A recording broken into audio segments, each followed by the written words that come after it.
best friend about her psychotic mom, and my second piece is from the play Eyes Wide Open.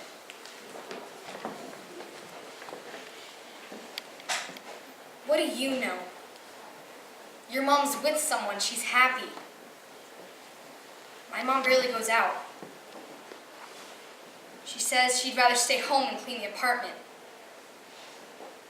I'm not even allowed to have friends over because they'll interfere with her depression. And she doesn't want to wash her hair. Sometimes she goes a whole week. I tell her that if maybe we had people around, she would start to feel better, but she doesn't listen. She'll sit there watching Jeopardy and badmouth my dad.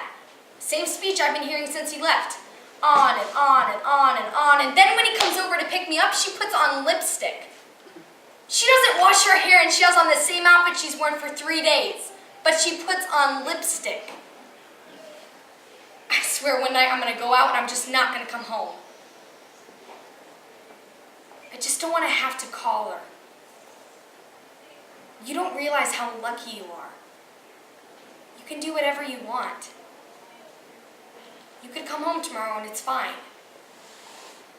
I come home tomorrow and I'm on the back of a milk carton.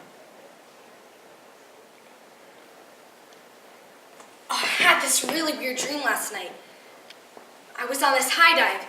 You know that I'm afraid of heights, right? Yeah, really terrified. So I'm up on this high dive and I'm scared to death. All these kids are lined up on the ladder behind me yelling, "Jump, hurry up, we're getting cold." I'm stepping closer and closer to the edge of the board. I finally get there and I freeze. I can't move. I'm supposed to dive to pass some swimming tests, but I can't even jump. Finally, the coach comes up to me and says, "Can you do this?" I tell her, no, I can't. So she takes my hand and very carefully leads me to the back of the board. She tells all the kids to go back down the ladder. I'm embarrassed and humiliated, but it's okay because at least now I know that I'm safe. Oh, but here's the really weird part. The coach was my grandma who died 5 years ago. It made me realize how much I miss her, you know? I could talk to her about anything. I've never been that close to anyone else. Maybe I never will be.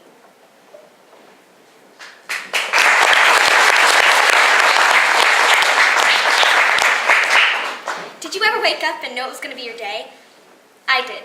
Today. First time. I woke up 5 minutes before my alarm went off. The sun shining, the birds chirping. I felt warm all over. And then I read my horoscope. Today is your day. What you dreamed about becomes real. Romance figures prominently. Musical notes involved. Okay, I don't get the musical notes thing either, but that's not the point. The point is, it said today is my day, and it has been all day. I got off the scale, I was 5 pounds thinner, and that was after getting out of the shower. On my way out the door, my manager tells me he's going to fix the broken closet in my apartment I reported 6 months ago. Normally, I wouldn't believe it, because I have rotten luck.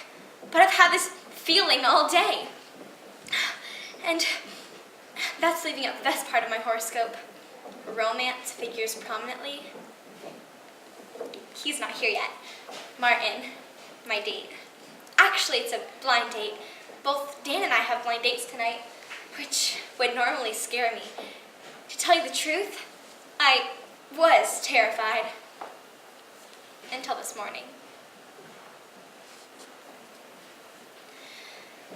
My name is Riley Wilbur. That was from the play Scuba Lessons. My next piece, which is the last monologue of the night, is from Enigma, where Helen is talking to her husband about their difficult relationship. Thank you all so much for coming.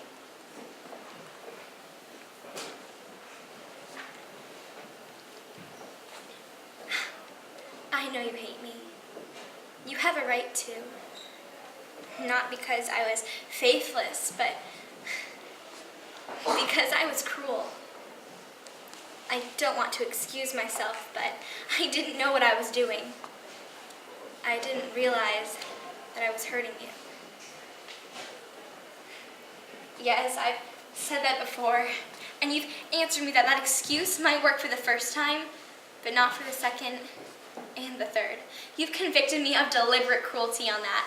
and I've never had anything to say. I couldn't say anything because the truth was too preposterous.